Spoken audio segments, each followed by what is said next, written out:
ನಮಸ್ಕಾರ ರೀ ಎಲ್ಲರಿಗೂ. Welcome back to Kalavati's kitchen. ಇವತ್ತಿನ ರೆಸಿಪಿ ಏನಪ್ಪಾ ಅಂದ್ರೆ ಸಿಂಪಲ್ ಆಗಿ ಮಾಡುವಂತ ತೊಗರಿಬೇಳೆ ಸಾಂಬಾರ್ ರೀ. ಈ ತೊಗರಿಬೇಳೆ ಸಾಂಬಾರ್ನ ನೀವು ಇಡ್ಲಿ, ದೋಸೆ, ಪೂರಿ, ಅನ್ನ ಎಲ್ಲದ್ರ ಜೊತೆಗೂ ಮಾಡ್ಕೋಬಹುದ್ರಿ. ಈ ಸಾಂಬಾರ್ ಮಾಡಕ್ ನಾವು ಯಾವುದೇ ಥರದ ಮಸಾಲೆನೂ ರುಬ್ಬಿ ಹಾಕಿಲ್ರಿ. ಭಾಳ ಅಂದ್ರೆ ಭಾಳ ಕಡಿಮೆ ಇಂಗ್ರೀಡಿಯೆಂಟ್ಸ್ ಒಳಗೆ ಸೂಪರ್ ಆಗಿರುವಂತಹ ತೊಗರಿಬೇಳೆ ಸಾಂಬಾರನ್ನ ತೋರಿಸ್ಕೊಡತ್ತೀವ್ರಿ. ಹಂಗಾದ್ರೆ ಮತ್ತೆ ತಡರಿ ಈ ಸೂಪರ್ ಆಗಿರುವಂತಹ ಸಾಂಬಾರ್ ರೆಸಿಪಿನ ನೋಡ್ಕೊಂಡು ಬರೋಣ ಬರ್ರಿ. ಮೊದ್ಲಿಗೆ ನಾವಿಲ್ಲಿ ಒಂದು ಕುಕ್ಕರ್ ತಗೊಂಡು ಅದಕ್ಕೆ 1 ಕಪ್ ಆಗೋಷ್ಟು ತೊಗರಿಬೇಳೆ ಹಾಕೊಳತ್ತೀವ್ರಿ. ನೀವು ಈ ತೊಗರಿಬೇಳೆ ಜೊತೆಗೆ ಹೆಸರು ಬೇಳೆನೂ ಮಿಕ್ಸ್ ಮಾಡಿ ಹಾಕೋಬಹುದ್ರಿ. ಈಗ ಈ ತೊಗರಿಬೇಳೆಗೆ ಸ್ವಲ್ಪ ನೀರ್ ಹಾಕೊಂಡು 1 ರಿಂದ 2 ಸಲ ಇದನ್ನ ತೊಳ್ಕೊಂಡಿವ್ರಿ. ಈಗ ತೊಳ್ಕೊಂಡಿರೋ ಈ ಬೇಳೆಗೆ ಹಿಂಗ ಉದ್ದಕ್ಕ ಕಟ್ ಮಾಡ್ಕೊಂಡಿರುವಂತ 1 ಉಳ್ಳಾಗಡ್ಡಿನ ಹಾಕೊಳತ್ತೀವ್ರಿ.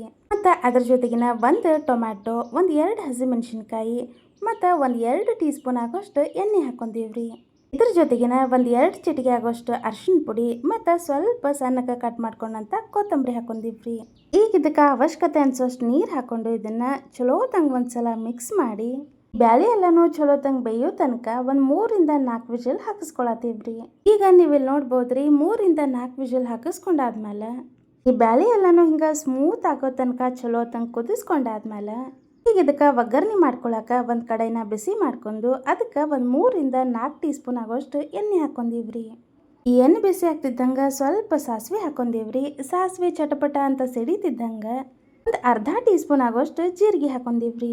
ಈಗ ಇದಕ್ಕೆ 1 ಗಡ್ಡೆ ಆಗೋಷ್ಟು ಬೆಳ್ಳುಳ್ಳಿನ ಸಿಪ್ಪಿ ತೆಗೆದು ಸ್ವಲ್ಪ ಜಜ್ಜಿ ಹಾಕೊಂಡಿವ್ರಿ.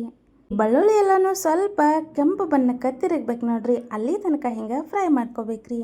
ಅಂದ್ರೆ ಬೆಳ್ಳುಳ್ಳಿ ಸ್ವಲ್ಪ ಹಿಂಗೆ ಕೆಂಪಗಾಗೋ ತನಕ ಫ್ರೈ ಮಾಡ್ಕೊಂಡ್ರೆ ಮಾಡುವಂಥ ಸಾಂಬಾರ್ ಟೇಸ್ಟ್ ಭಾಳ ಅಂದ್ರೆ ಭಾಳ ಚಲೋ ಬರ್ತೈತ್ರಿ.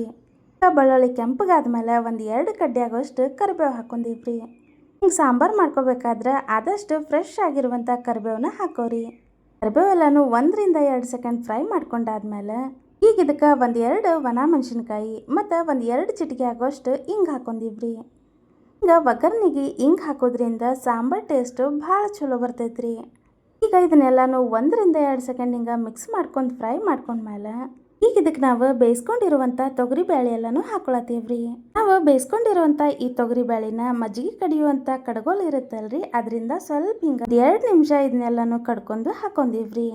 ಮತ್ತು ಈಗ ಇದಕ್ಕೆ 2 ಟೀ ಸ್ಪೂನ್ ಆಗೋಷ್ಟು ಸಾಂಬಾರ್ ಪೌಡ್ರನ್ನ ಹಾಕೊಂಡಿವ್ರಿ. ಹಿಂಗೆ ಸಾಂಬಾರು ಪೌಡ್ರ್ ಹಾಕೊಂಡ್ಮೇಲೆ 1 ಸಲ ಇದನ್ನೆಲ್ಲನೂ ಚಲೋ ತಂಗಿ ಮಿಕ್ಸ್ ಮಾಡ್ಕೊಳತ್ತೀವ್ರಿ. ನಿಮಗೆ ಸಾಂಬಾರು ಪೌಡ್ರ್ ಒಳಗೆ ಇರುವಷ್ಟು ಖಾರ ಸಾಕು ಅನ್ನೋದಾದ್ರೆ ಹಿಂಗೆ ಸಾಂಬಾರು ಪೌಡ್ರ್ ಅಷ್ಟೇ ಹಾಕೋರಿ. ಮತ್ತು ನಿಮಗೆ ಈ ಸಾಂಬಾರು ಯಾವ ಕನ್ಸಿಸ್ಟೆನ್ಸಿಗೆ ಬೇಕು ಅನ್ನೋದನ್ನ ನೋಡ್ಕೊಂಡು ನೀರು ಹಾಕಿ ಕನ್ಸಿಸ್ಟೆನ್ಸಿನ ಅಡ್ಜಸ್ಟ್ ಮಾಡ್ಕೋರಿ. ನೀರು ಹಾಕೊಂಡ್ಮೇಲೆ ಇದಕ್ಕೆ 1 ಟೀ ಸ್ಪೂನ್ ಆಗೋಷ್ಟು ಅಚ್ಚ ಖಾರದ ಪುಡಿನ ಹಾಕೊಂಡಿವ್ರಿ. ನಿಮ್ಗೆ ಖಾರ ಜಾಸ್ತಿ ಬೇಕು ಅನ್ನೋದಾದ್ರೆ 1 ಟೀ ಸ್ಪೂನ್ ಆಗೋಷ್ಟು ಅಚ್ಚ ಖಾರದ ಪುಡಿನ ಹಾಕೋರಿ.